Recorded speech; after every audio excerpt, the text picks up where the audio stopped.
The 2019 Rogue Invitational is presented by Concept 2.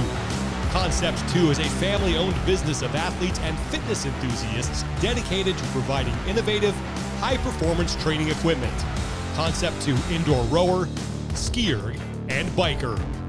By RP Strength, the advanced science of diet and training, customized to get you results. And by Ramwad. Optimize your range of motion. Official partner of the CrossFit Games and the Rogue Invitational. Start your 30-day free trial at Ramwad.com/rogue. The athletes about to take the floor have given us all some of the most memorable moments in CrossFit Games history. They are the women who helped build this incredible sport, and all have earned the right to be called legends.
Ladies and gentlemen, this athlete has 4 CrossFit Games appearances, has been given the Spirit of the Games Awards, one of the original Nasty Girls, Annie Sakamoto!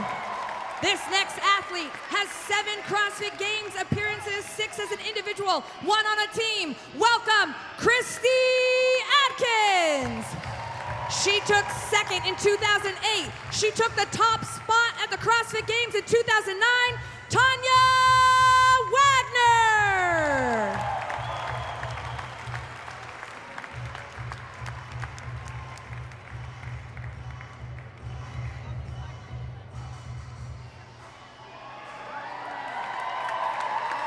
This next athlete has 7 CrossFit Games appearances. She took 1st place in 2013, hailing from CrossFit Black 5, Sam Briggs!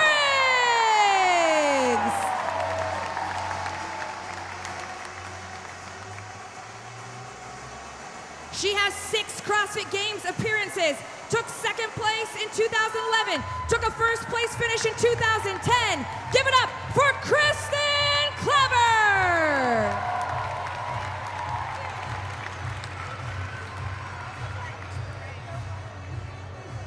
She finished 3rd in 2014. She finished 2nd in 2012. Hailing from Black Flag CrossFit in Cleveland, Ohio, Dr. Julie Fouché!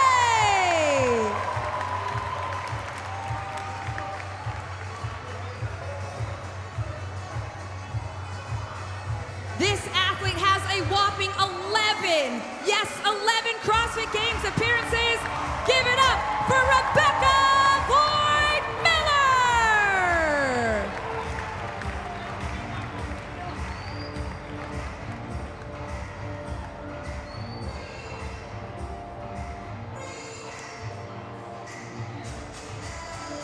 It's time for some legends as Annie Sakamoto and Chrissy Phillips Atkins get set to take on Amanda.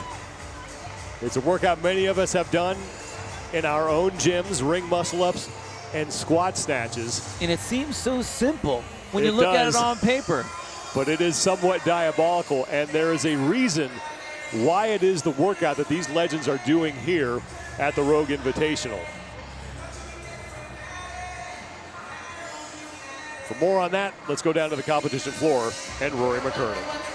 Thanks, Sean. The event itself just as iconic as the athletes who will complete it now. In 2010, the CrossFit Games moved to a new venue, then the Home Depot Center, now the StubHub Center, and this was the first event that went down under the lights, and it was the birth of a very, very special thing. Now, at the Rogue Invitational in the very first year, it's going to be an event that we get to see the legends take on. That year, Kristin Clever was the top athlete. I asked her backstage, you think you can replicate that? Can you beat your time? She said, I don't really think so. I'm more concerned about making Sam Briggs do a second round.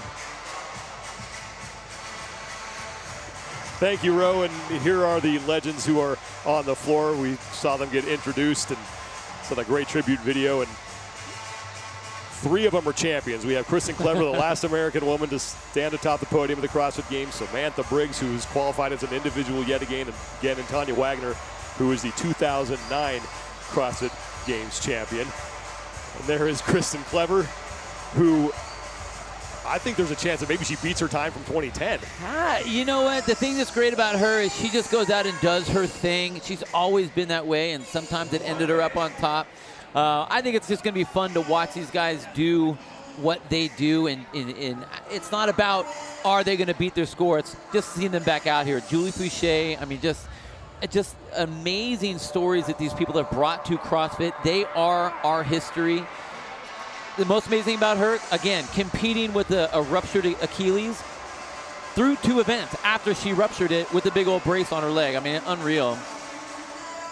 Christy Adkins, she was 3rd in this event the first time they ever did this. So she got to feel that experience the first time. You know, the experience that she has. Again, I don't care what their score is. I just want to see them come out here because it's, as a competitor, as a fan, this is what I would love to see. Now, Sam Briggs, she's always going to be around. She just does what she does, and I'm expecting her to break her record.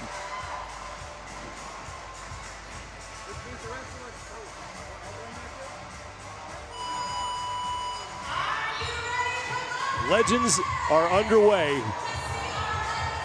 975 muscle up and squat snatches. Under the lights here at Rogue Fitness HQ.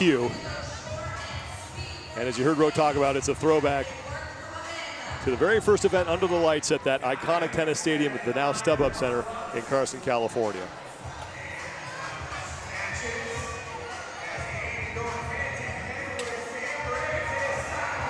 Look at that.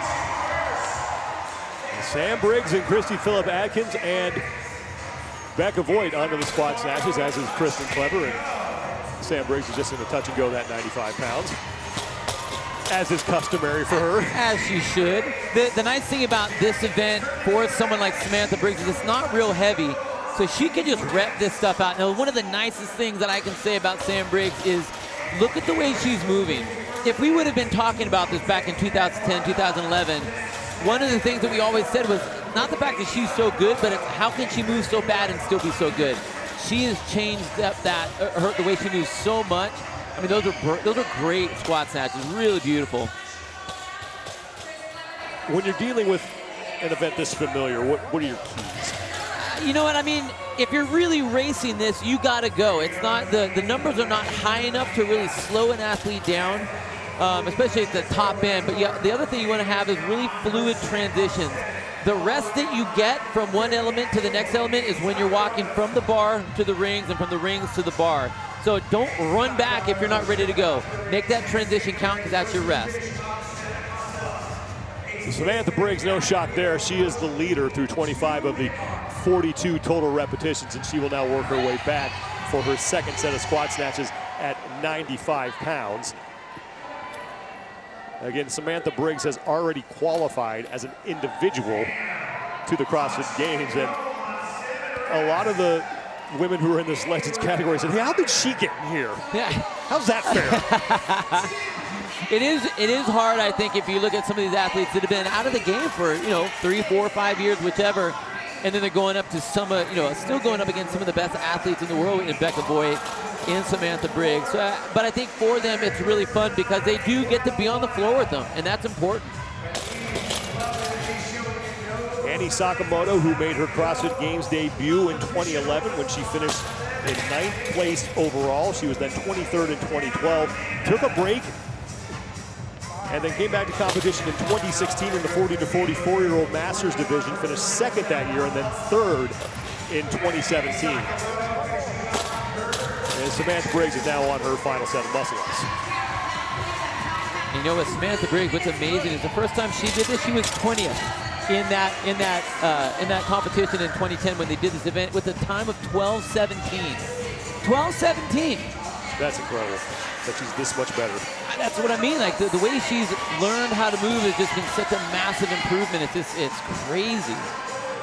And she's never been one who we've known as someone who excels on the barbell, but she, to your point, she's still not great, but she's doing well enough on it to where it's not something that's going to kill her. Look at that movement. Look at the way she's positioned herself on each one of these reps. I mean, beautiful. Arms are straight when they're supposed to be straight. Big extension of the hips. Able to get down into that squat position with no weird movements. Wow. So Samantha Briggs is going to win, no shock. And now we can focus on the rest of the legends like Annie Sakamoto, who is looking pretty good right now. You know what? The thing with Annie and with some of the smaller athletes is they do well on the rings, which is what she did. This weight is going to be closer to what her body weight is, so it's a little bit more work for her. But she's still just moving super strong. Just looks so confident. Rebecca Boyd on the far end of the floor. She's back for her set of 5 snatches at 95 pounds. Sakamoto is done, and she's going to take 2nd place. So really impressive for Annie Sakamoto as she gets a hug from Samantha Briggs. And now Becca Voigt, and we mentioned this earlier in the day when the legends first took the field, but her quest to qualify as an individual is not over. She has said that she might go to some more of the sanctioned events and try to earn an invite. She's already going as a master, but she's still hoping to make it back as an individual, and she is done. That leaves Christy Phillips-Atkins as your leader on the floor, and some people might forget that Christy Phillips-Atkins was at the CrossFit Games every year from 2009 to 2017 when she went on a team. I know. Just unbelievable, great athlete. Unbelievably great athlete. Julie Fouché working through her snatches as Kristen Clever comes in, the 2010 CrossFit Games champion. Now Fouché is in.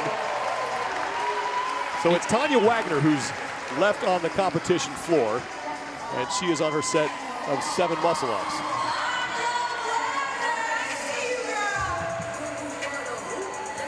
This is one thing. So Tanya came up to the booth with us earlier when we had one of the women's events, that 21:15.9, and she told me, we were talking about the rope climb because she was struggling on that rope climb, and she's like, you know what, I did what I shouldn't do. I did what a young athlete did. I played to everyone's game instead of doing what I wanted to do. So she's like, when I go out there to do Amanda, I'm going to do one muscle up at a time. That's my plan. I'm going to stick with it. I don't care what anyone else is doing. That's what I'm doing. Now, that is a strategy I can get behind, Bill. Tanya's going to get through that. Come on, Tanya. Get up there. Get it. She's trying to lock it out. Just can't quite get there. But she's going to call it. A great effort from her. Love to see Tanya out there competing. It's such a pleasure for us since we work with her so closely. It's just great to see her having a good time. Oh, Tanya man. is such a good person, always all smiles and just genuinely nice to everybody she meets. But Samantha Briggs just smoked that. If you blinked, you may have missed it. The thing with Samantha Briggs is she's gotten so good at her muscle-ups. Almost infamous with her muscle-ups, whether it's bar or ring, and she did that great. Again, I got to go back to how she's improved her movement so much over the past 7 years. It's amazing. Same thing with Annie Sakamoto. Now, she's always moved really well, and I think that's something that smaller athletes have to always do. They can compensate by really good muscle movement, and that's what she had. But Samantha Briggs, man, she's just out here. That was a warm-up. That was a warm-up. Meanwhile, Annie Sakamoto, we knew she was going to do well in the ring. She loves the gymnastics movements, but she looked good on that barbell as well. And again, it's all about that efficiency and movement. And, you know, she's been doing CrossFit a long time. It's an important thing to move efficiently. Your heat results is Samantha Briggs, the only woman to go sub-4, 3:45.10 seconds. Annie Sakamoto, very impressive, 4:19.88. And then Becca Voigt Miller takes 3rd, 4:41.74 seconds. Let's go down to the competition floor. and Rory McKernan with your women's legends. All right, we had to get the whole crew together, Sean, because this is just too fun. The vibe is really, really fun. So, Annie, you've been around since even before the CrossFit Games was a thing. What events like this? Like, well, why is it so good for the community? I think it's super special because it honors those of us that have been in this sport for a long time, and it shows really what the potential is within this sport. And whether you're a competitor or just your everyday average CrossFitter, you can do this forever. We're gonna do it forever. Yeah. And Kristy, I mean, some things have changed since you were competing last, namely this. How fun is this event for you? It's been absolutely amazing. This is my greatest achievement, but it's been so amazing to be able to look back and think about all the years together competing. Kristin, clever. Let's talk about this event in particular. It's got some nostalgia. What was it like doing Amanda here at this event with all of these friends? Oh, this is really, really awesome. It's almost as cool as that first time under the lights in the stadium. This is, I mean, I hope everybody's having a really good time right now. Yeah. I think that goes without saying. We're going to let you guys go so we can bring the men out, but thank you so much and great job. Give it up for the ladies. Kristin Clever missed her 2010 time, but guess how much? I know. 1 second. Wow.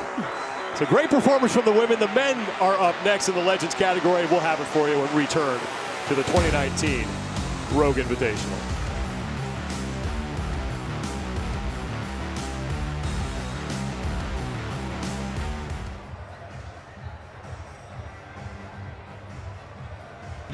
The 2019 Rogue Invitational is presented by Reebok. Reebok's newest Sport the Unexpected campaign celebrates those who defy convention and challenge the status quo. Visit Reebok.com to shop the latest collection. And by Rogue, strength and conditioning equipment that's built to last. They have earned nicknames like the Giant Killer, the California Bear, Danny Broflex, and the fittest in history.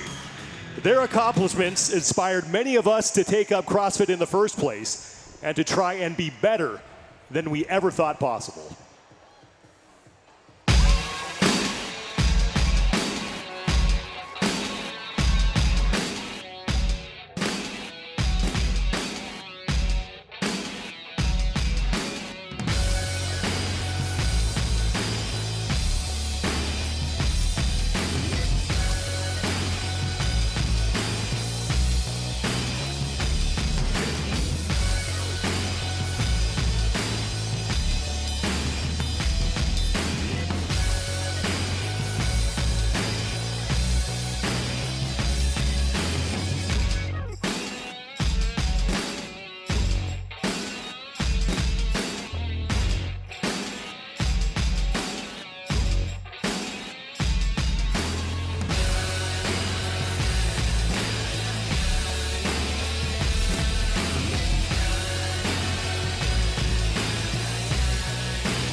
He took first place at the CrossFit Games in 2009. He's a firefighter by day, CrossFit coach by night.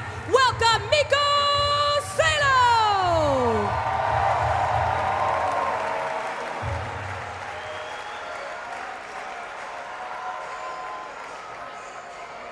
He has 6 appearances at the CrossFit Games under his belt, 4 as an individual, 2 on teams. He led his team Hacks Pack to 2 first place finishes in 2012 and 13. Welcome this former linebacker. Give it up for Tommy Hackenbrook.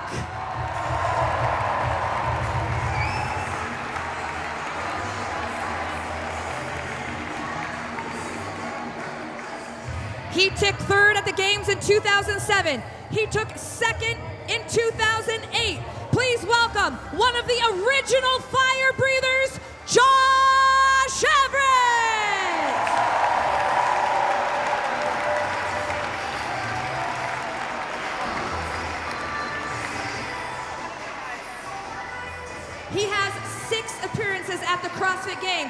took first in 2010. Hailing from right here in Columbus, welcome Graham Holmberg!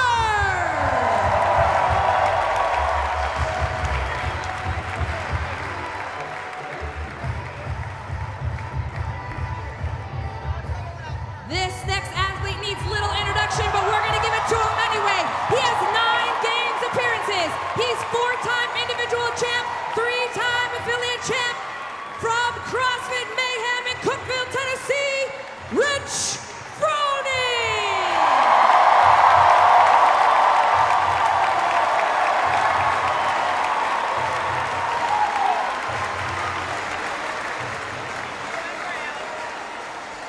This next athlete has 8 appearances at the CrossFit Games, including one on the team. He took 3rd place in 2014, 2nd place in 2013, and 1st place in 2008. Please welcome Jason Khalipa!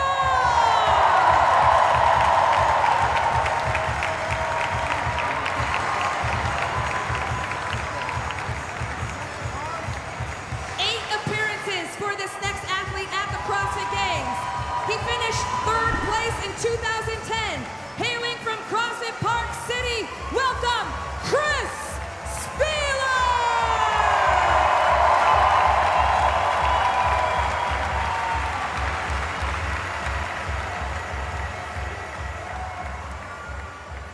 He's got 5 appearances at the CrossFit Games under his belt. He's received the Spirit of the Games Award. Welcome, local Dan Bailey!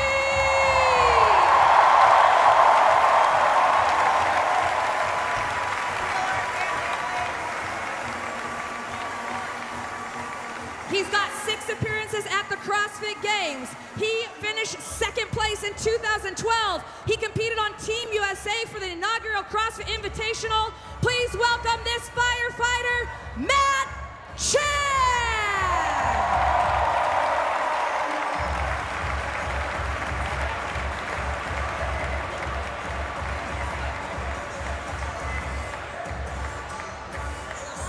Those are your men's legends who will be competing here in Amanda.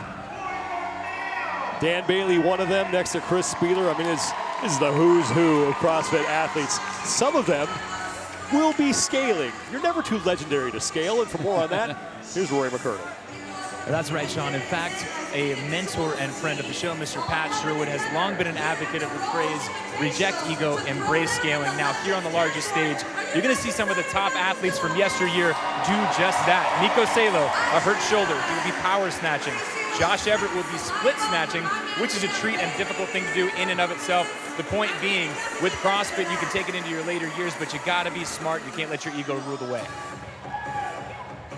Thank you, Ro. And this is back to 2010. Jason Khalipa in that event, as was Nico Salo. And Khalipa is known for dancing that barbell all over the floor in that event. Well, we decided to move the jib out of the way just to make sure it was safe because we knew Jason was coming. Got to protect the expensive equipment. Chris Spieler part of that event as well. And here we are at the Rogue Invitational doing it once again. A 6-minute time cap, ring muscle ups and squat snatches at 135 pounds. And once again, it's going to be Josh Everett and Nico Salo who will be scaling that second movement. You know, when we did this the first time, when these athletes were out here doing this, it seemed so easy and it was diabolical, and then so many people did it after the fact. It's just so fun to come back to it. Rich Froning in the middle of the floor. He is in lane 6. First time we've seen him in individual competition like this since he won his 4th straight CrossFit Games back in 2014 and going with that throwback headband. You know, we got 2 throwback heads. We got him and Graham. We got the black and the white, so it's going to be a fun little battle.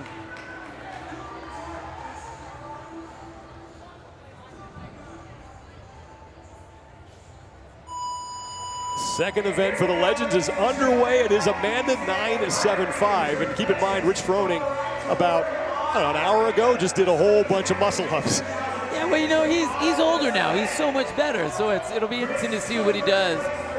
But just the fact that we have all these athletes out here, and the one I have to see all the way on the left-hand side of your screen there was Chris Spieler. Right there is Matt Chan. Again, one of the other athletes that was in that original showdown, you know, down in California. Just showing us how it's done. And just about everybody done at the same time. Mikko Salo's the only guy who's left on the rings. So I think really fast, this one's turning into a legit competition. These guys don't want to lose this. I don't think anybody wants to. I think that whole phrase that Rose was talking about earlier about the ego part, yeah, the ego's back because no one wants to lose. Rich Froning is through 17, now 18, so he's done with his first round. Graham Holberg is done as well. So the two of them moving back to the rings. And Jason Khalipa. We mentioned Matt Chan a little bit earlier. Rory McKernan has more on him. Now, Bill, just wait for it to play out because you mentioned the speed of the competitors from the get-go. Matt Chan called his shot. He's known for going fast and taking chances. He said, I don't care what happens. I'm going head first and fast. I may not even finish this thing, but I'm going for it. Back in 2012, when Matt Chan finished second overall at the CrossFit Games, there was an event in that competition called the rope sled event, and Matt Chan was the only guy to run between the rope and the sled. And I remember Cherie Chan saying to me, I told him, you will not walk. So he is used to going out hot. Well, so we got Rich out there in the front. With, you know what? He's still a heavily competitor, trains as much as the normal competitors are doing, so I expect to be him there in the front. But Jason Khalipa, right off to the left-hand side of him, he's doing exactly what he did the first time. Came out, and he was actually winning his heat, but blew himself out and then started failing reps. All of a sudden, we see touch and go with Jason Khalipa. Now he's down to singles. Rich Froning all by himself in the lead. Chris Spieler is starting to catch up, as is Dan Bailey. So Spieler, Bailey, Khalipa, Froning now on their final round of muscle up. Spieler's on the far left. Dan Bailey's next to him. He's out of view of our camera right now. And Rich Froning quickly through his set of 5. There's Dan Bailey. And he is done. So Dan Bailey now moving into second behind Rich Froning.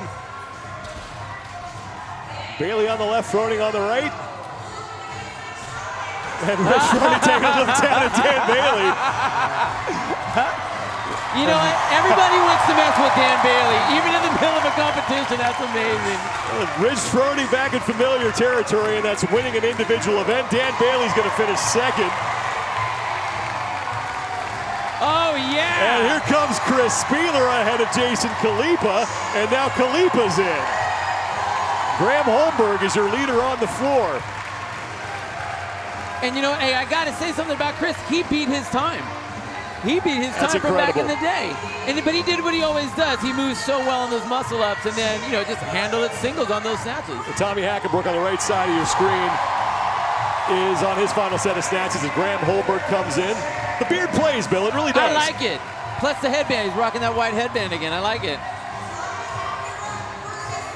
Hackenbrook, Matt Chan, Josh Everett, and Mikko Salo still on the floor, and Hackenbrook gets across the head of Chan. As Chan looked down the floor and said, I'm going to let you go.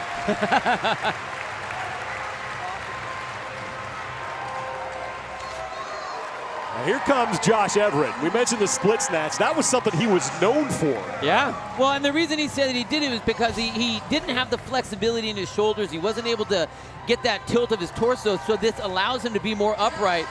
And if you get it down, like he has it down, I mean, he moves really well with it. And he's been able, I mean, this is relatively lightweight. He's been able to do big weights with that, which is impressive.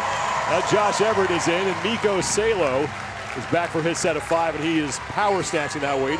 Rory McKernan told us he's got a bit of a shoulder injury he's nursing, so being safe and just why not touch and go him while you're at it. Hey, you know what? Finish strong. That's the machine right there. Love it. And Mikko Salo is across there. Every man in the Legends category gets it inside that time cap. Salo being congratulated by his fellow competitors. And now they're all going over to Rory McKernan. I don't know who he's going to interview, as it looks like Khalipa's got something going on the floor here. But one more look at the start, and look, if you didn't know this was a Legends category, I mean, you would figure this was an individual heat that we're looking at right here. I know.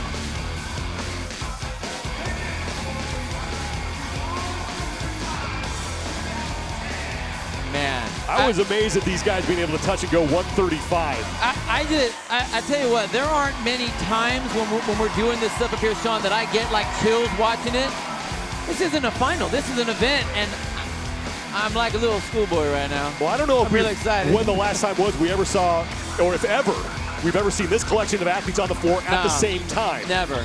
We've never had just anything like this. And that's impressive. Rich Froning having some fun with Dan Bailey and getting the crowd behind him.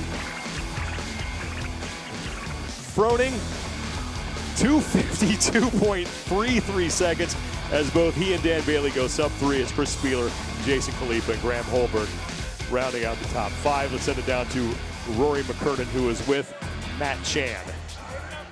All right, we've got all the gentlemen here. Matt, I'm going to go to you first because in addition to being an amazing athlete, you're extremely eloquent, and I feel like on social media, you really put into perspective what's special about this group of people. There was no playbook back then.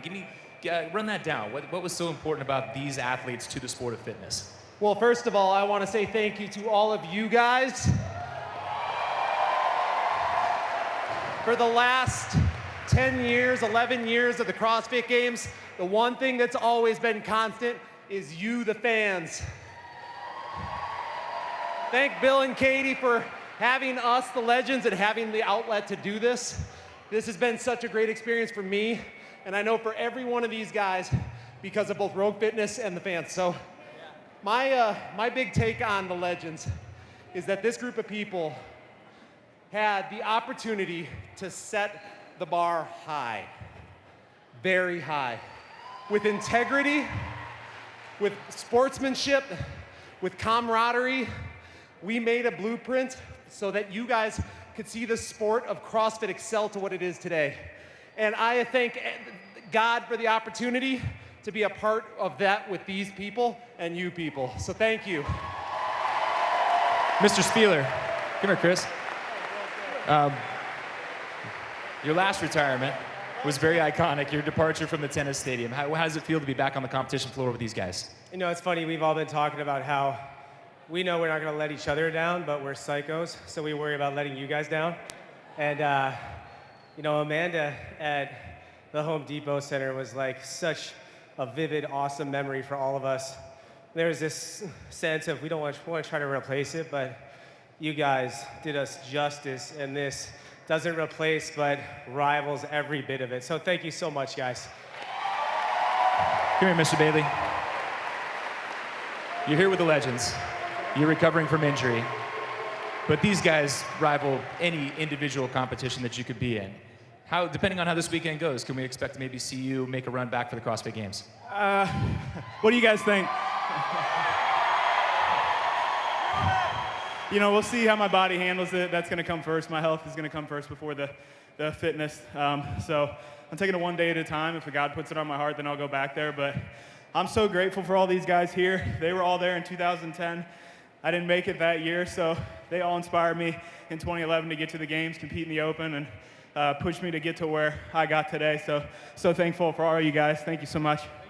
You've all inspired us. Thank you, guys. Ladies and gentlemen, your male athletes in the Legends competition.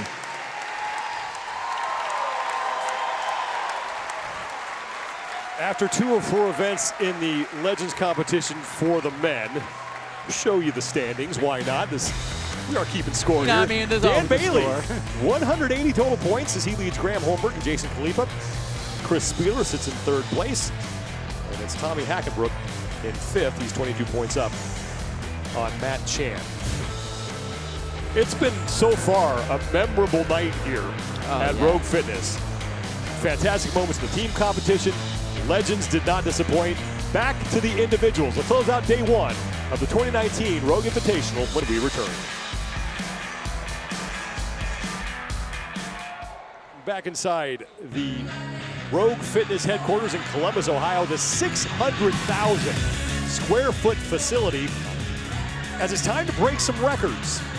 Thanks for sticking with us, everybody. I'm Sean Woodland with Bill Grundler, and if you watched the 2019 Arnold Strongman Classic, you saw a lot of this.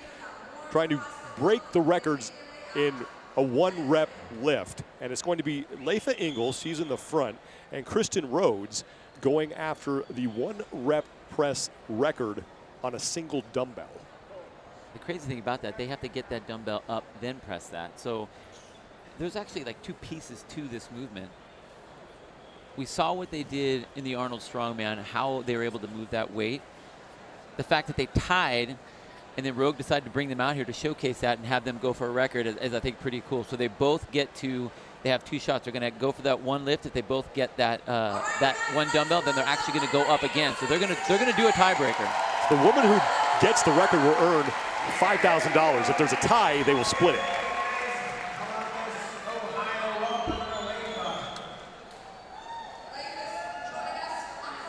Orange County, California. So Khalipa Ingalls will be up first. 170 pounds. That's how much that dumbbell weighs. Oh my gosh, it's so heavy.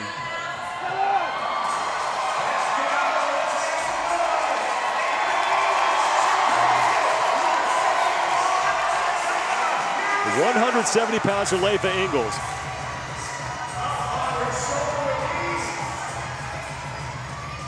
And almost had it.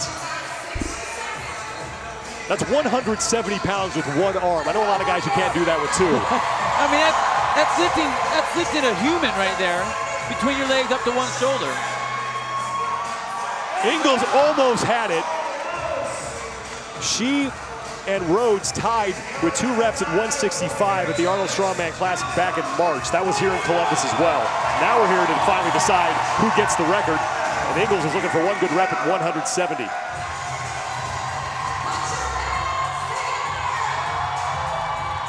Almost had it. So 3 close attempts for Ingalls.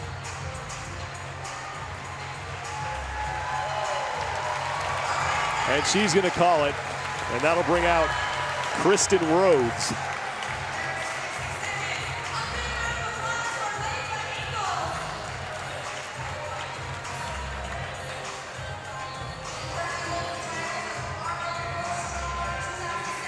They'll reset that dumbbell, and then Kristin Rhodes will come out to try to hit 1 rep and walk away with $5,000.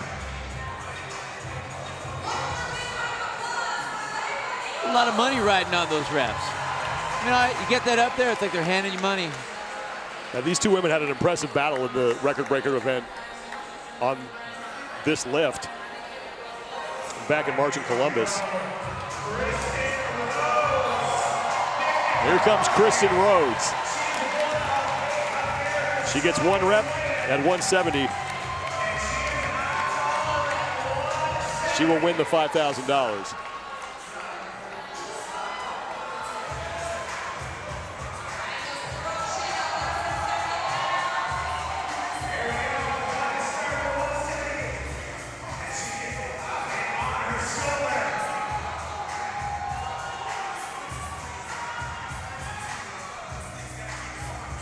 Kristin Rhodes!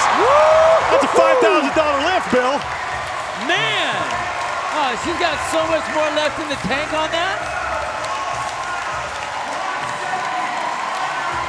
One more look at it, and she got it to her shoulder, no problem. And like you said, it looked like she might have more in the tank. Oh, absolutely. What I liked is the way you can tell these athletes when they really have put a lot of time and energy into prepping themselves for each one of these lifts. You get that dumbbell in the correct place. So you saw that her forearm was directly straight up and down. She had that weight centered so that when she did that dip drive, you can see right where her arm is set perfectly. That dip drive straight up and down, allowing herself to press that dumbbell up overhead. Oh man, that was a beautiful lift. 170 pounds for a new world record for Kristin Rhodes and $5,000 in the process. Wow.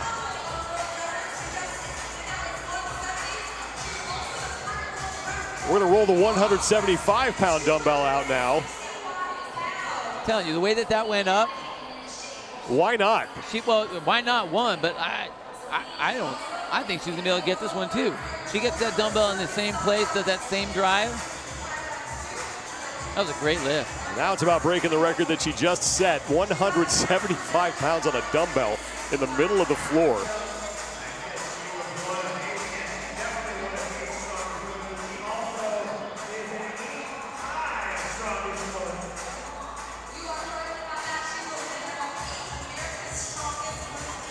That's Jan Todd talking to Kristin Rhodes. She is the widow of Dr. Terry Todd.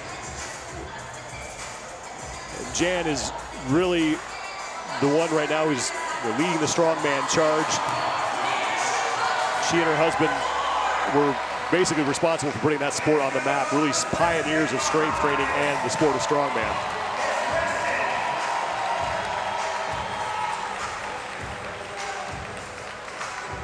Now 175 pounds for Kristin Rhodes, and that goes up easily onto her shoulder. And it's real important that she gets that correct position before she goes into that dip drive. Oh, just couldn't handle it.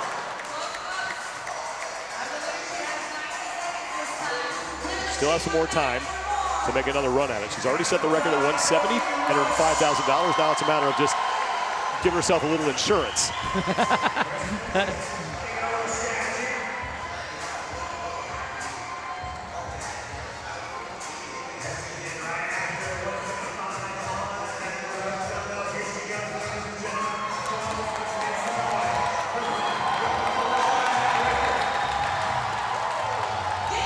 And that one will count. Steve Slater is the judge in the green shirt. He gives her the down signal, so the new record now 175 pounds. Unreal, that was amazing.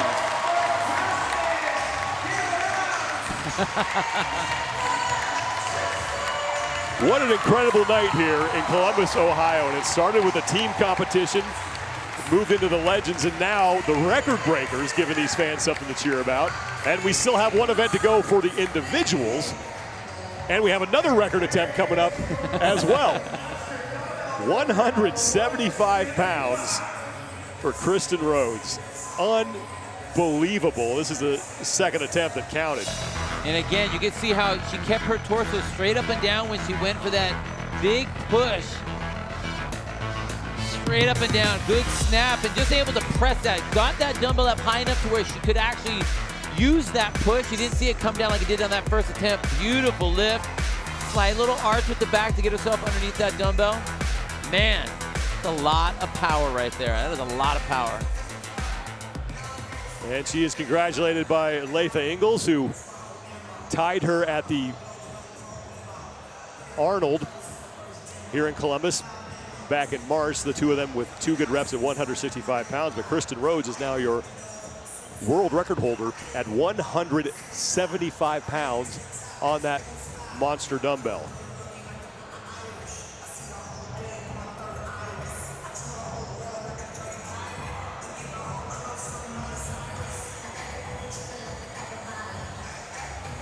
One more record will be attempted, and that's going to be courtesy of Martins Licis, and it's going to be on the rockover squat, 560 pounds on that barbell. The coolest thing about the, and this will sound silly because I'm not a strongman athlete.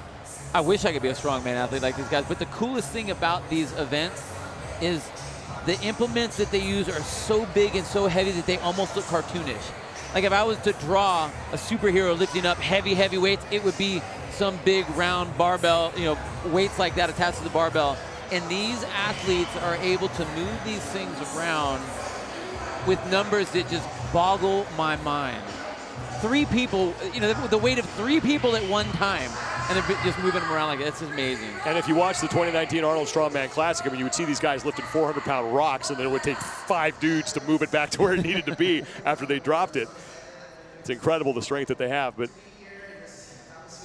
that is the barbell that awaits Martins Licis.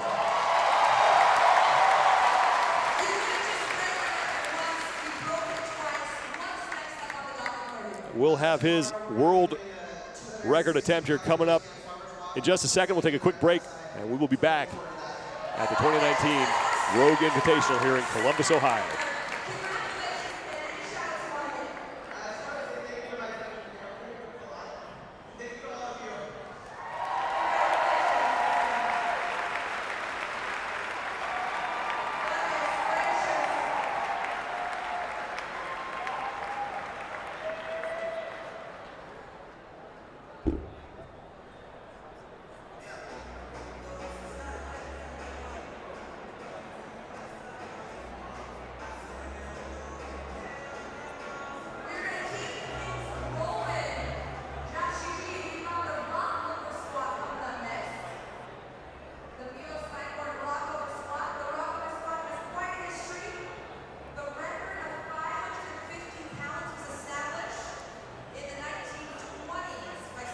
One record has fallen. Will we see another one? Kristin Rhodes just lifted a 175-pound dumbbell over her head to set the new world record. Now that man, Martins Licis, who won the 2019 Arnold Strongman USA competition in Santa Monica and finished second at the 2019 Arnold Strongman Classic in Columbus, Ohio, behind Iceland's Hafthor Bjornsson, also known as the Mountain. Licis is going to attempt a rockover squat of 560 pounds. And once he starts this lift, you will see why it is called the rockover squat. And Licis is the man, again, if you watch the 2019 Arnold Strongman Classic, who won the Wheel of Pain event, which is awesome. Still probably, I think, the most amazing thing that Rogue Fitness has ever constructed.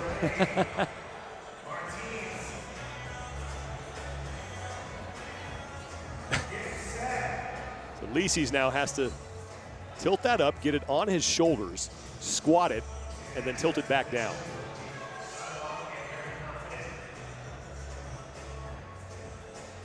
Licis originally from Latvia, where he grew up on his grandparents' farm, and he said he would just move a bunch of heavy rocks around. Things.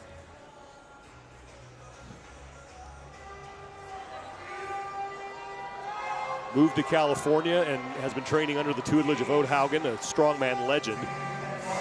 And he might be the future of the sport of strongman, but Hafthor Bjornsson may have something to say about that.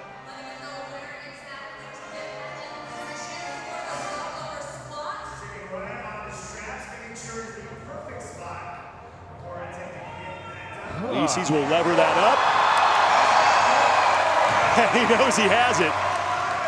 Licis, I mean, come on. That is 560 pounds. Why not? Do another one, Martins. You know, he's just smiling about it right now. Sure, rep it out. Let's just rep it out. Just rep that out. He wants another one. Sure, do it. And now he will rock it back.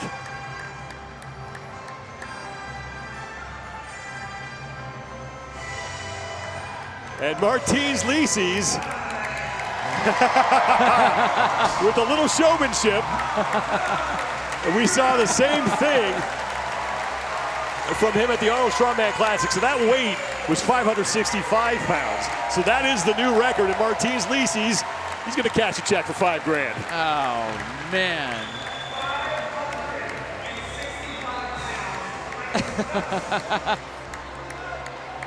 Wow. I mean, if you're not familiar with the sport of strongman, you're new to seeing these types of feats of strength, but this is just apparently old hat for Martins Licis. Well, I mean, just look at that. The power, this is one of the things you talk about when people do squats. There are a lot of people that will do a little quarter squat, maybe, do some weight there. He went to full depth, butt to ankle depth, to get that over his shoulder and then come up with it. So he basically did a dead squat. Look at that, all the way down. No stretch reflex at the bottom, straight in from that bottom position to get that rep, and then just decides to rep it out. 565 pounds. It's kind of heavy. It's kind of heavy. Man.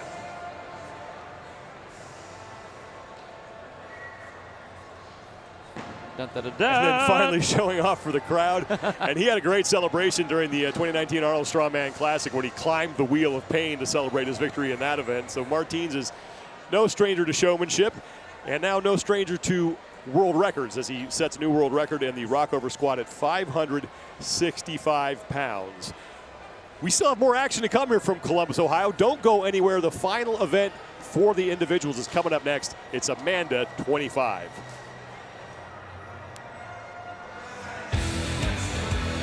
Day one of the 2019 Rogue Invitational is coming to a close. One event remains for the individuals. It's Amanda.25 here in Columbus, Ohio, and it's a different spin on a familiar test. We appreciate you sticking with us all day today, everybody. I'm Sean Woodland alongside Bill Grundler, and Rory McKernan is on the competition floor. Here is where we stand after 3 of the 8 scored events. Patrick Vellner is atop the overall standings at 254 points. Matt Fraser 22 points back at him, and Cole Sager sits in third. Chandler Smith He's the only guy in the top 10 who hasn't qualified for the CrossFit Games, but right now he has a stranglehold on that invite as he has 224 points and tied with Cole Sager.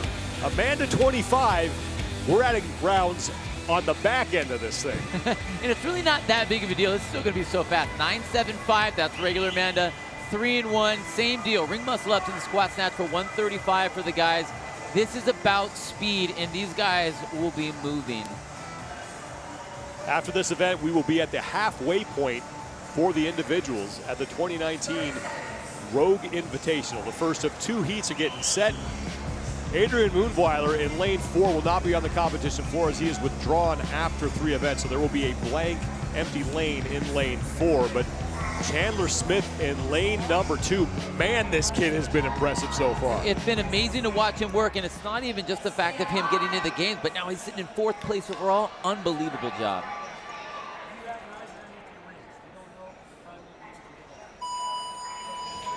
We are underway, first of 2 heats here in Amanda.25. You saw the race for that invite to the CrossFit Games, and Chandler Smith is way out in front. The next closest man to him is Colten Mertens, and Mertens is 164 points back of Chandler Smith.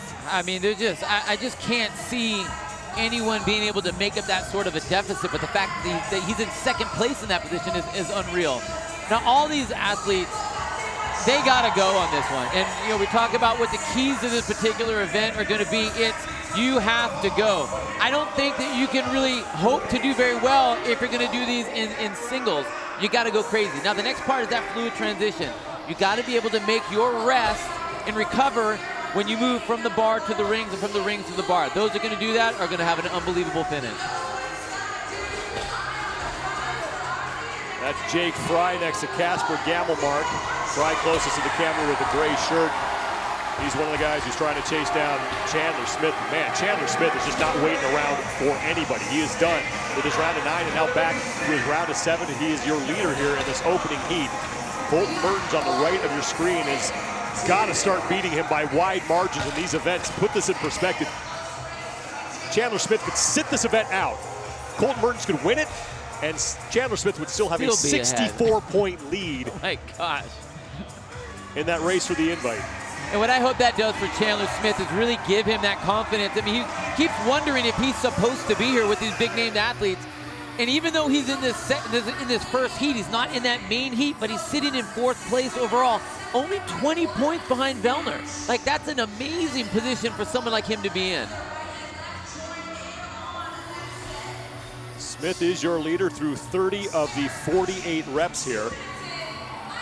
Colten Mertens is 2 reps behind him, and Chandler Smith is done with his round of 7. He'll advance his barbell and now work his way back to the rings for his set of 5 muscle-ups.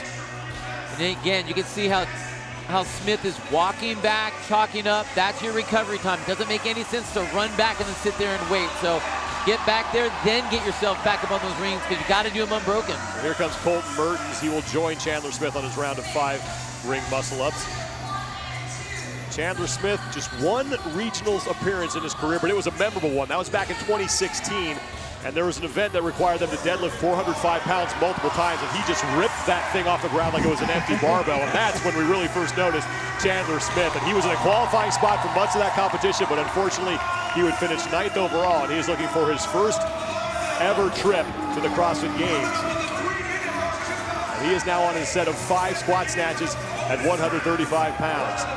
And he has left Colten Mertens behind him. Mertens on the far side of the floor. He's also on his 10 of 5, but Chandler Smith keeping ahead of Mertens as he looks down the floor to see where Colten Mertens is. And now back to the round of 3, and this is where the race is really going to start to kick in. Well, it's not a lot of reps, but the tendency that some athletes might have is that they rush themselves into that to get through the finish. You have to make sure that you're able to recover enough to do the reps you need, not just to hop back up there because it's a race. Smith is done with his round of 3, and he hustles back to the barbell, and here comes Colten Mertens. Smith goes right to work. Mertens on the far end of the floor. He's in that light blue shirt. Now on to his reps. Chandler Smith is done. 1 muscle up, 1 snatch remaining. Mertens, he is done. Smith is back to the rings. There's his 1 rep. Mertens with 1 rep. Chandler Smith is not going to be caught today, and he will take the first heat of Amanda.25.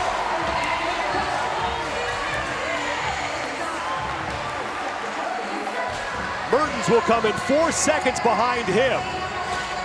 So the 164-point deficit for Colten Mertens is going to get bigger. That is Street Horner, one of the 2 men in this heat who have already qualified for the CrossFit Games. The other is Casper Gamelmark. Horner is back for his 1 rep. Gamelmark, meanwhile, is on his round of 3. He's on the far right of your screen, no shirt, and now Street Horner is in. Dylan Martin with 1 snatch to go. And Dylan Martin is across the finish line. Gamelmark, he's in his final round.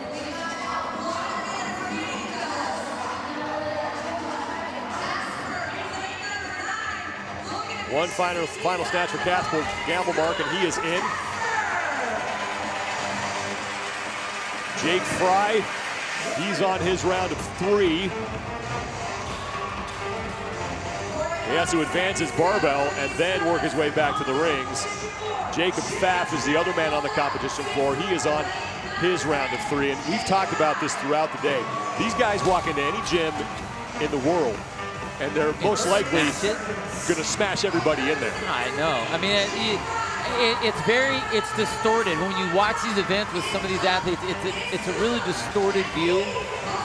Because like you said, I mean, they can crush workouts in the gym. Well, Jake Fry is in. Here's Jacob Pfaff, 2-time regional athlete, 1 appearance as an individual, 1 on a team, and he is in. And every athlete in this heat gets across the finish line inside the time cap, and no one does it faster than Chandler Smith, who has been on fire today, and not only looking to lock up that invite to the CrossFit Games, but this guy is in contention to win the whole thing here. Oh my gosh, I mean, he's just literally just a handful of points out of that podium spot.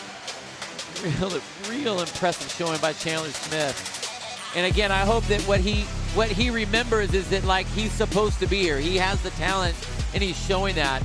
But look at every single one of these reps, just unbroken. Every single set, was very smart on the transitions, how he made it back and forth. Just a great showing. Looks super strong in this event. And finishes it up.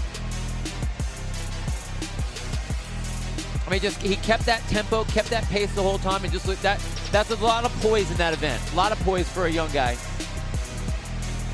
Well, Chandler Smith is hoping that result will hold and give him yet another top finish as he closes out his day of competition.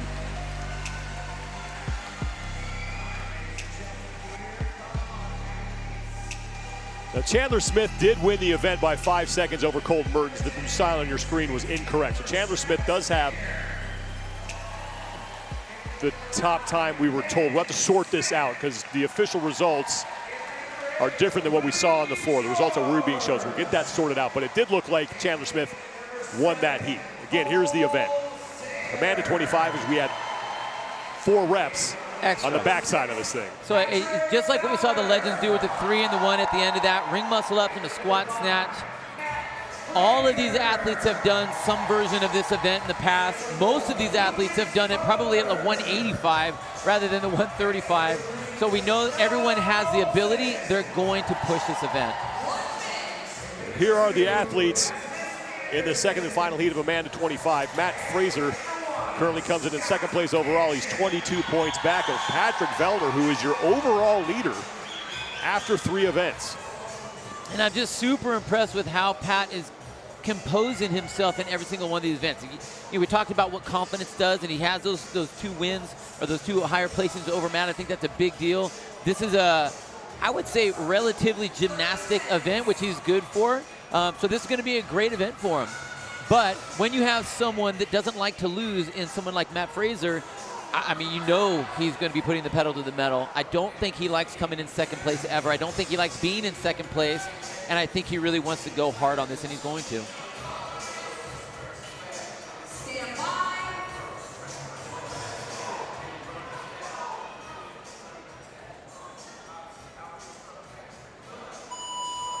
Final heat is underway. Ben Smith, who is second from the camera, closest to the camera is Travis Mayer, but Ben Smith is another guy who's trying to chase down Chandler Smith. And Ben came into this event 172 points back of Chandler Smith. So Ben Smith is really going to have to pull a miracle out of his hat here over the final 5 events to catch Chandler Smith, who doesn't look like he's going to be caught by anybody this weekend. Matt Fraser is done with his round of 9 muscle-ups, as is Lucas Hogberg, and Pat Vellner also on to his round of 9, and Lucas Hogberg got hit with a no rep on his first attempt. You know, and that's one of the things you really got to be careful of. We talk about the different keys of this event, and it's about you have to go, you have to ride that line and push it, but you can't have possibly no reps like that. There aren't that many reps in the entire event, so one missed rep is a big deal. You got to be very smart about that. The other part's going to be the transition, and that's something that Matt Fraser does so well. He knows how to recover, and he knows when his body's ready to go again. So he saw that movement back to the rings and hop right back up. But right next to him, Pat Vellner, there was a run to the ring. So he understands where his position is, and he's going to try and push Matt. Matt Fraser, Noah Olson, Cole Sager, and Pat Vellner were all the first men back to the rings, and now every competitor in this heat is on his round of 7 muscle-ups.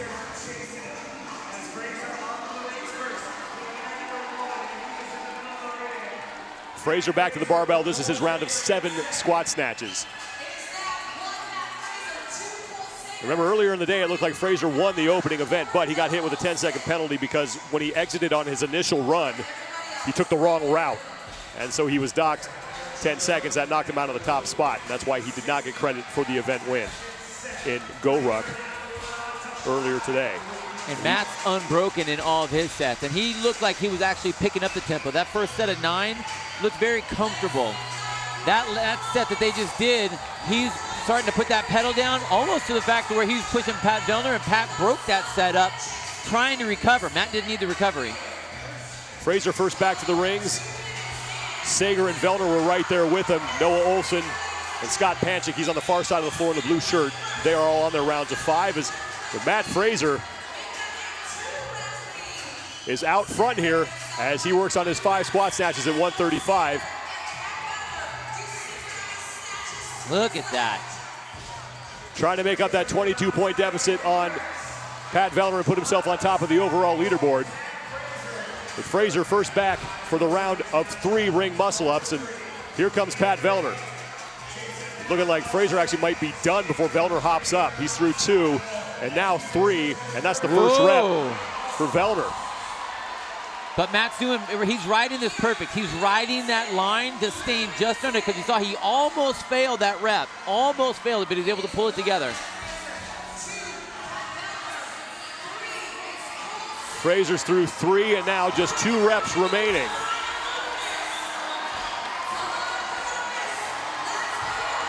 Here comes Vellner.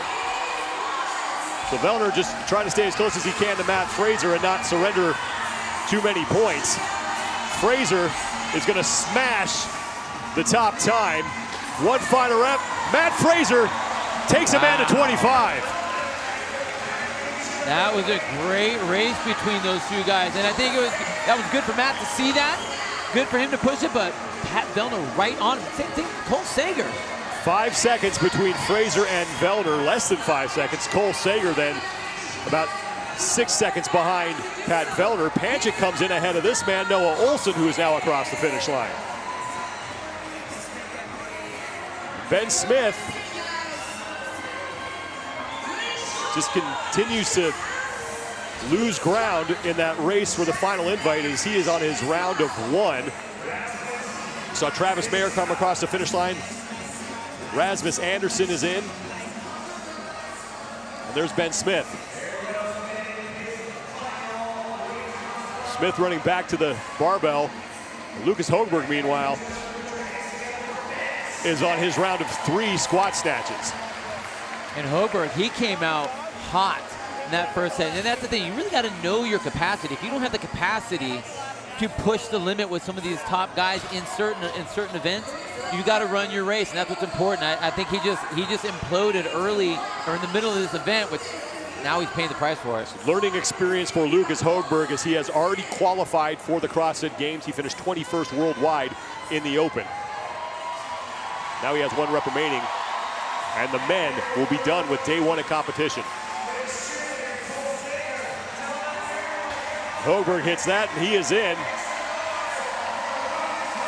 And the man who finished 3rd at the 2018 Reebok CrossFit Games is done for the day, as is that man, Matt Fraser. He does win the event. He may not overtake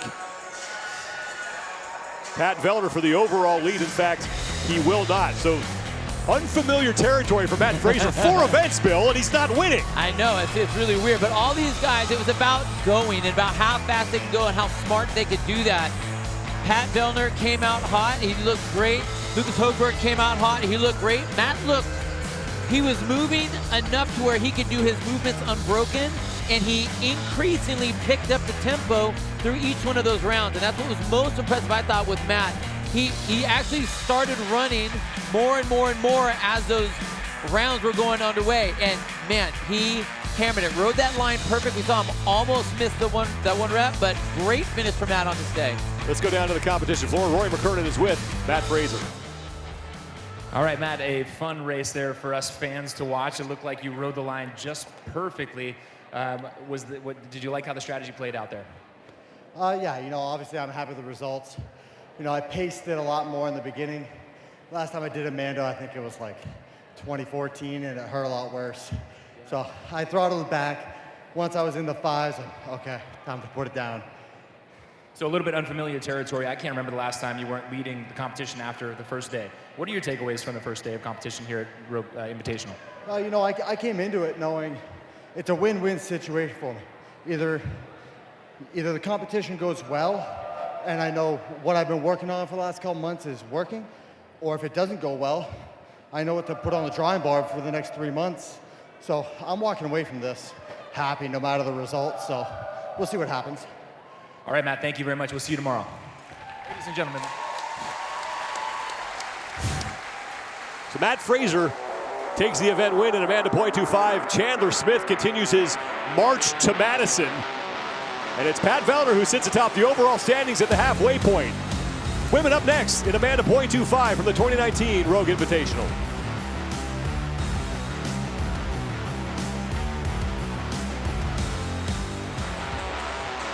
The women are set to close things out here on day 1 of the 2019 Rogue Invitational. We really appreciate you being here with us this evening, everybody. In Columbus, Ohio, at Rogue headquarters, this 600,000 square foot facility, and it has been a great host for the 2019 Rogue Invitational. Let's take a look at where we stand for the women after 3 events. It is Tia Toomey on top of the overall leaderboard, but just barely. She is only 2 points ahead of Sarah Sigmundsdottir.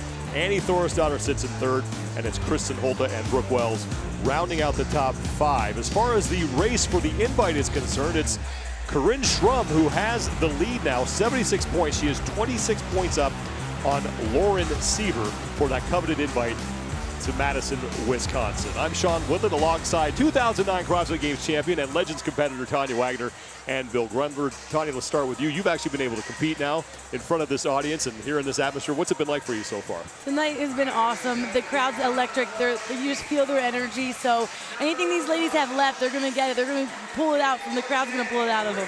It's been a blast watching you compete, and we are very proud of the effort that you've been putting forth here. But Bill, on the competition side of things here for the women on the individual side, we are used to seeing this. Once again, the top ladies in the world are locked in a tight battle. I'm telling you what, we've talked about how close this resembles the actual games competition because we have the best of the best going for it. So they have put on a show, and I expect to see nothing different in this very fast event that they're going to finish out the day with.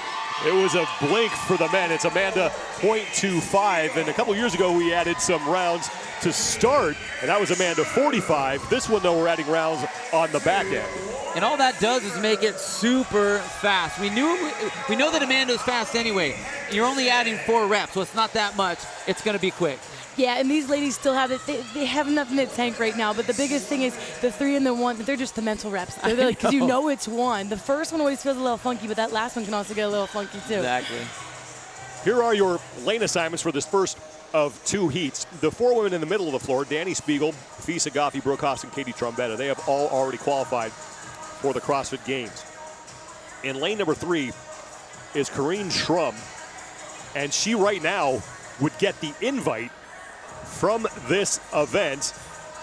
She overtook Lauren Suever in the last event. Suever had the target on her back last event, and now Schrum has it on hers. The pressure is on her right now. I have seen her in competitions in past regional events, and she always looked very strong. Never good enough to make it into the games, but was always right there. She was an athlete that I was watching, expecting that in a couple years, she was the one I would say could be there. She can do it.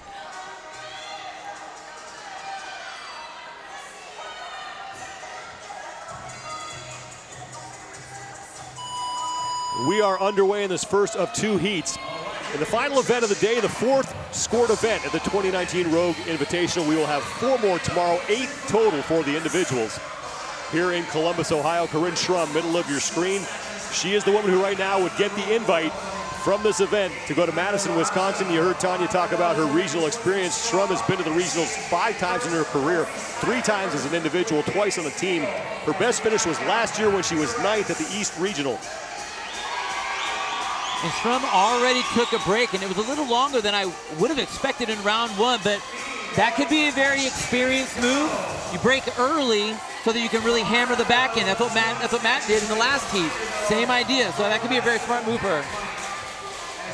Now, when we talk about this particular event, we know that it's fast, so you have to make sure that you go. You can't pace this or be conservative with it. You got to make sure you're going, and where you're going to really need to get your rest is going to be on those transitions. So you want those to be fluid.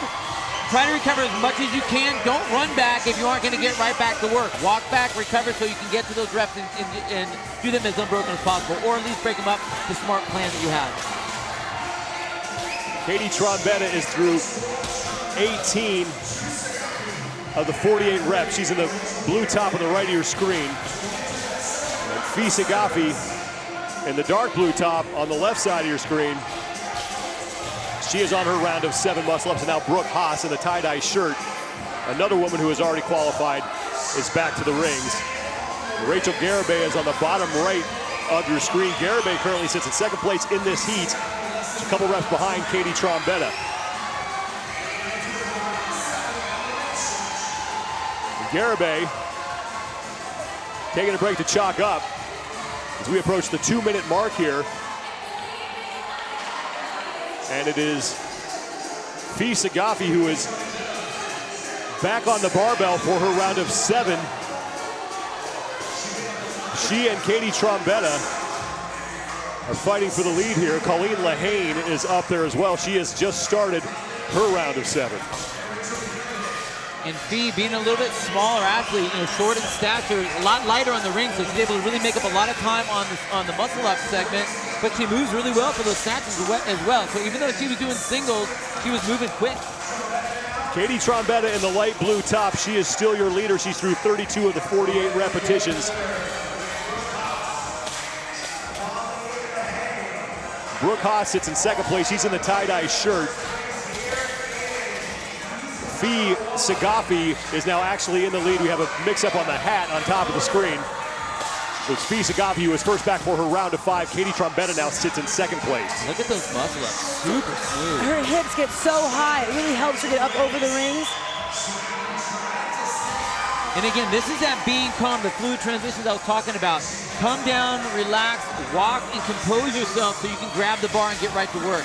Now, this really reminds me of like Chris Spieler type stuff. Move on the gymnastics and then use your body position and efficiency on the lift to work through that, because this is heavy for her. And you can tell that when you see her arms, the way she comes up, she has that little pause, but she knows it, and so she's doing exactly what she needs to speed-wise to make sure that she doesn't lose it forward, lose it back. Easy to do when your shoulders are fatigued from the muscle-ups. Yeah. Fisa Goffi is your leader now onto her round of 3 muscle-ups. Katie Trombetta is in 2nd place, and she has just started her round of 5, putting the finishing touches on that as she's moved through those repetitions pretty quickly, and now she will advance the barbell and head back to the rings. Fisa Goffi through 45 repetitions. Katie Trombetta in 2nd, and it's Brooke Haas in 3rd.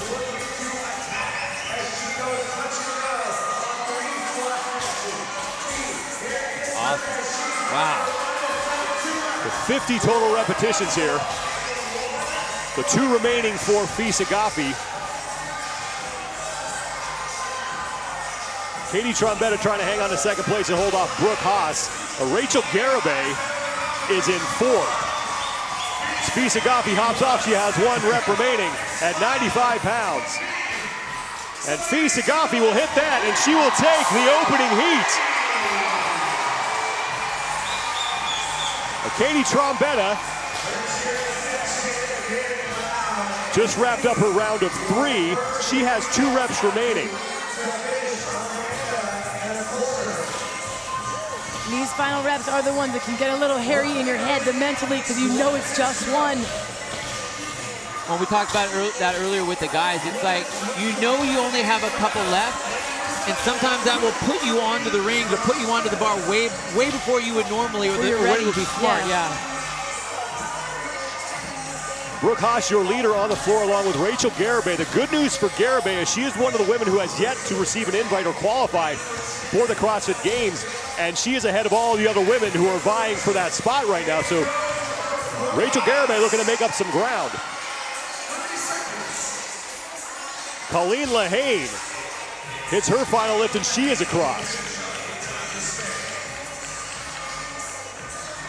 Rachel Garibay also finished at 5:30.65. You look at Colleen Lahane recovering from her effort. At the top of your screen is Holly Henderson. She's in the black top.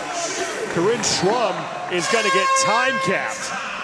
So once again, the race for that invite looks like it's going to change. Schrum had a little bit of breathing room when she came into this event. She had a 26-point lead over Lauren Suever. Suever took 5th place in that heat, so she's looking to make up some big points here. So for these ladies, it was all about how you were going to break it up, how fast you were going to push it. Not that you had to go, we knew that, but you had to be very smart about this. So you had to know what your strengths were. So Fee, very strong on the ring, looked very comfortable. And I like the fact that she was recovering so much on the way to come back to that bar, basically doing virtually unbroken sets all the way through, which was real impressive. Same thing with Katie Trombetta. When she got her hands on the bar, she went to town, and that was real impressive to watch her work. Also just impressed with their composure. Both of these ladies being out here with the athletes in this competition on the floor here at Rogue. Like, it's electric, and knowing who you're competing against. I love seeing how composed both of those ladies were. Fisagafi with that final rep will set the early time to beat at 4 minutes 42.93 seconds. Katie Trombetta takes 2nd. Rachel Garibay really helping her cause as she finishes ahead of all the other women who have yet to qualify for the 2019 Reebok CrossFit Games. Amanda.25 is the final event of the evening. Just one more look at what we're facing here. A total of 50 reps, 2 movements, ring muscle ups, and squat snatches. So we're right back to it, a 6-minute cap. We saw some of the ladies get timed out. I don't necessarily expect to see that with this particular event with the women that we have on the floor. It's gonna be fast. 9-7, 5-3-1, and it's gonna be a quick one.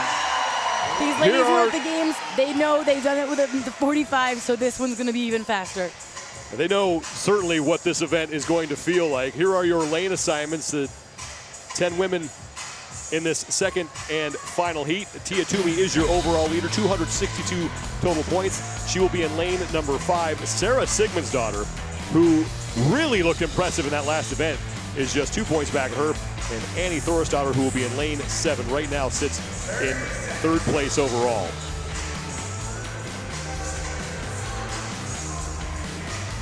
All these athletes are going to be so good. And like to your point, Sean, Sarah, she looks so focused and so laser sharp, ready to go. But does she have the speed on the gymnastics on this one? She's going to slam the snatch, but I want to see what the muscle ups will look like.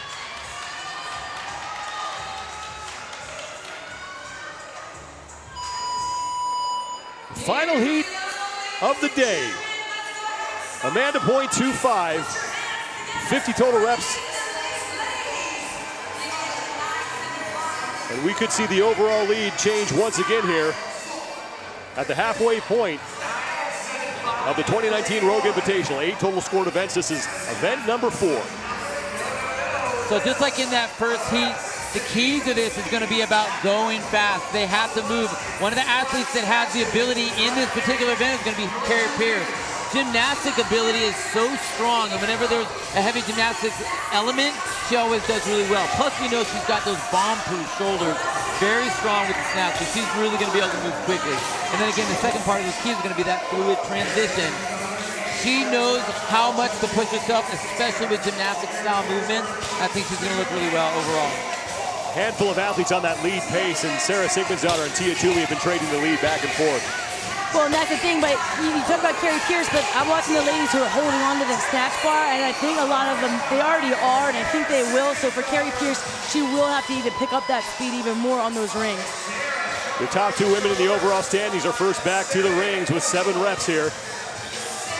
Sarah Sigmundsdottir and Tia Toomey lead the field as Annie Thorisdottir, Kristin Holte, Kristi Aramo, Carrie Pierce, and now Laura Horvath, bottom left of your screen, coming back for their rounds of 7.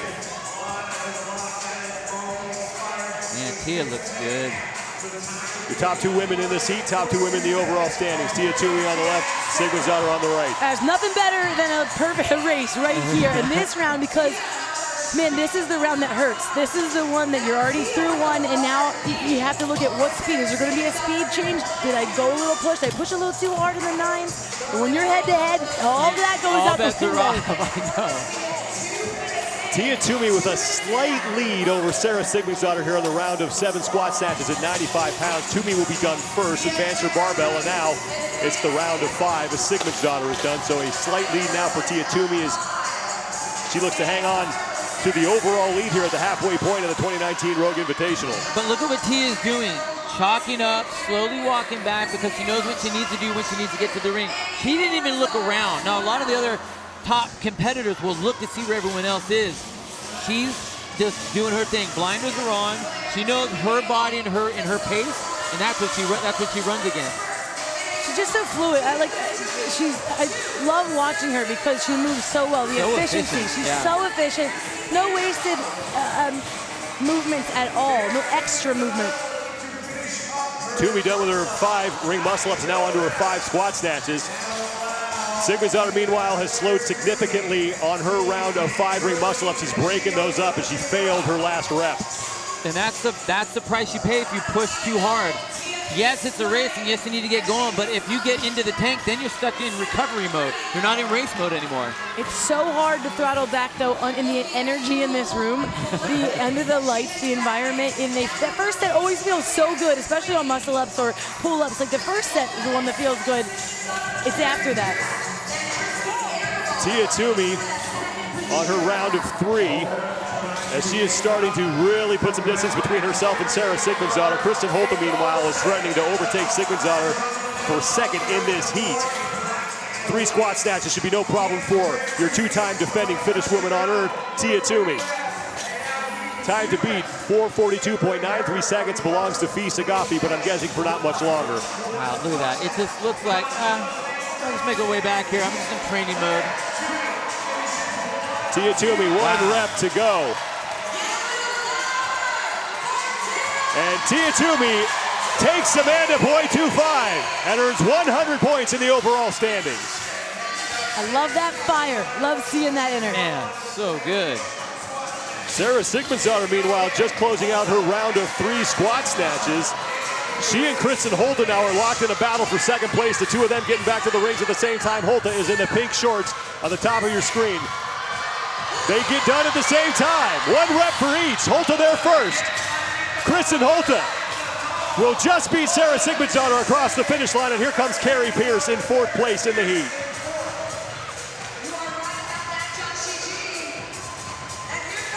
And I'm really, I have to say, I'm shocked at where Carrie Pierce was. I don't know if she was planning on pacing. She finished strong. You know, she was up there, but I saw her break way more than I was expecting that I would have seen in that set of 9 and 7. Just couldn't keep the speed up on the barbell like the other ladies on those first 2 big sets. Kristi Aramo came across as well, and now Annie Thorisdottir going back for her final rep. She and Katrin Davidsdottir towards the back of the pack here in this final heat as Laura Horvath is starting her set of 3 squat snatches. One final rep for Annie Thorisdottir, as Catherine Davidsdottir is on her round of 3. Thorisdottir is in. She will take 8th place in the event. Here comes Margot Alvarez with 1 rep remaining. Alvarez is in. Laura Horvath, bottom left of your screen. You just saw her start her final squat snatch. She is across the finish line, and this is Brooke Wells, 1 rep to go. Wells is in. Now Davidsdottir with her final rep, and Davidsdottir is across the finish line, and with that, day 1 of the 2019 Rogue Invitational is in the books, and Tia Toomey is going to sit atop the overall standings after taking the final event of the day. And the way that whole thing played out, we saw that push. We talked about that laser focus with Sarah, and she went out going for it. But the problem with doing that, especially when you're running up against someone like Tia, who's just the confidence and the composure that she has is just unmatched across the field. And look at her. It's like a walk in the park when she's just doing what she's doing. And that tempo pushed Sarah over the board. She went just too hard, too soon, and that caused her to get that no rep. We see that here, and that's where the breakdown was, when she just wasn't able to get it, wasn't able to stay in that game, and then that's the mental shut off. And that's where she lost it. Tia, I mean, look at that composure. It looks like I'm just training for that. It's just a day in the park. Event win for Tia Toomey, as your top 8 athletes have all already qualified for the CrossFit Games. Kristin Holte edging out Sarah Sigmundsdottir for 2nd place. Rachel Garibay, we mentioned that the lead in the standings for that race for the invite would change, and they did. Rachel Garibay now just has a 2-point lead over Corinne Schrum, and then a 4-point lead over Lauren Suever. 4 events to go, and nothing has been decided as far as that invite is concerned. But Tia Toomey, she is your overall leader after 4 events, and she is with Rory McKernan.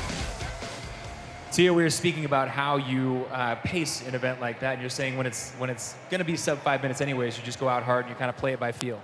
Yeah, that's correct. I think it's very important that whenever you have a workout like that, just put the head down and go, and not get caught up in anyone else's race. Well, this is an event like we've never seen, with the top female athletes in the CrossFit Games field, the women that you will be competing against in August. What are your takeaways from day number 1? Everyone's very fit. Right on, ladies and gentlemen, Tia Claire Toomey.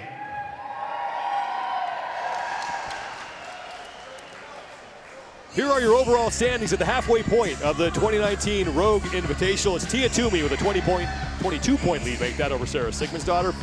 Annie Thorisdottir in 3rd, Kristin Holte and Brooke Wells. And if you didn't know that this was not the games, you would look at this leaderboard and you would think, hey, this is the games. It's exactly what it looks like to me. I'm just super, super happy with what we are able to see.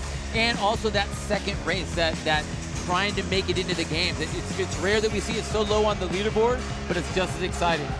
And the neatest thing is that these ladies don't usually see each other all in competition this so early in the season, so they're all getting an eyeball at each other real early. What a day number 1 at the first ever Rogue Invitational here in Columbus, Ohio. We started out outside, we moved indoors, and we had a lot of great memories as Chandler Smith looks to keep rolling towards Madison, Wisconsin. Matt Fraser, Pat Fellner, Tia Toomey, and the usual suspects putting on a show, as did a woman who is a spectator and got thrown into the competition. It'll be an exciting day 2. Look forward to seeing you here in Columbus, Ohio at the 2019 Rogue Invitational.